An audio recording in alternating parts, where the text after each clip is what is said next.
So we see this story. So Jesus finally makes it to the town to where Lazarus is, right? Gets there, runs up on Mary and them. And the first thing they say, well, had you been here, my brother would not have died. We know this story, right? I'm just kind of trying to get us through. So he said, well, take me to where he is. They begin to take him to the grave. And this is when our story gets really interesting. He says, now, open up the grave. Now, most times, when it comes to deliverance, we will ask ourselves this question. How is it possible that I can be free? My God. Then you'll say, how can I be free? And how do I know it can still happen for me? Jesus. Nobody ever asked those questions? Yeah. And then after you ask, how do I know that it can happen for me? Then you say, well, God, what do you call me?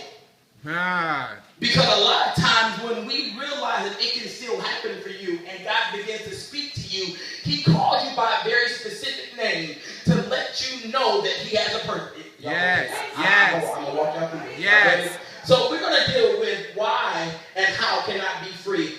Let's go look at the first point. And if you ever ask yourself the question, how is it that I can be free? We go back to verse number 1, and the Bible says that they sent word to him that the one that he loves is sick.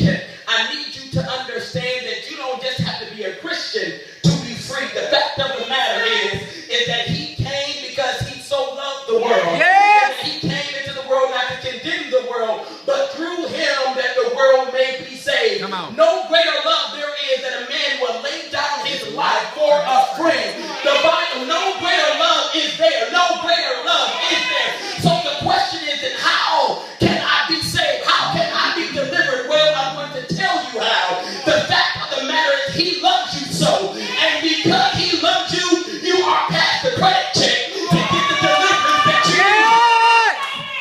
Come on. Come on. The church wants you to think that you cannot be delivered if you don't confess him. The church wants you to believe if you are not speaking in tongues that you cannot be delivered. But if you walk back through the Bible, Jesus walked up to sinners and told them to go and sin no more. And never ever did he say, confess me.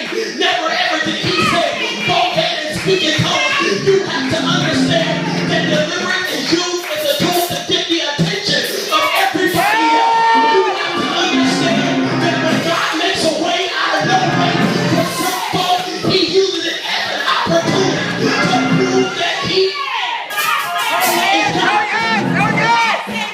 And the reason why the church is lacking power is because we put prerequisites on what it takes to be delivered. But if we just throw that off to the side, the church would have example after example. It would have miracle after miracle.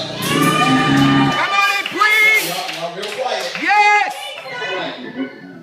Well, because he loves you, you can be delivered. I don't care who you are. Because he loves you, you can be delivered. You can be on the street corner and he still loves you. So you can walk away from it. You can be doing drugs, he loves you. You can walk away from it. You can be jumping from bed to bed, he loves you. So you can walk up. Come on. You preach it. Now that's Sometimes it takes love to get some of our attention. That's true. Well, okay, let me talk to the women. Because y'all have to go ahead and validate my point. Y'all know when that man show you that right type of love. Y'all know what I'm talking about. And he do all the right stuff, but then he mess up. Uh-huh. And then you forget his mess up because he did all the right stuff already. Uh-huh. That's the type of love that God has for us.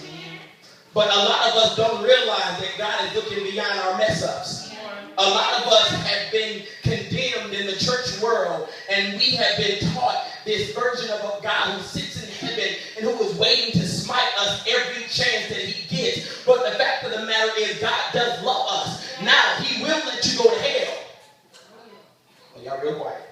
Come on. He will let you go to hell, but he loves you so much that he'll give you chance after chance after chance after chance. He'll send you an example of his love time and time and time and time again.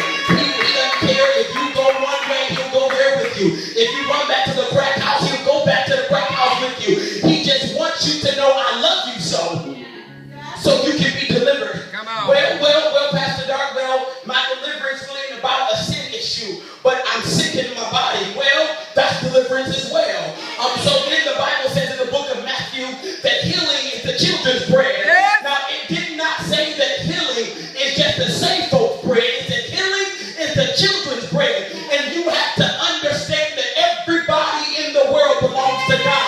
Even though you may not admit it, you still belong to God. And because God is gracious, merciful, and kind, there are even times in my sin that I ate of the bread of healing and I didn't acknowledge it. Come on and preach. But now what happens when you acknowledge that you belong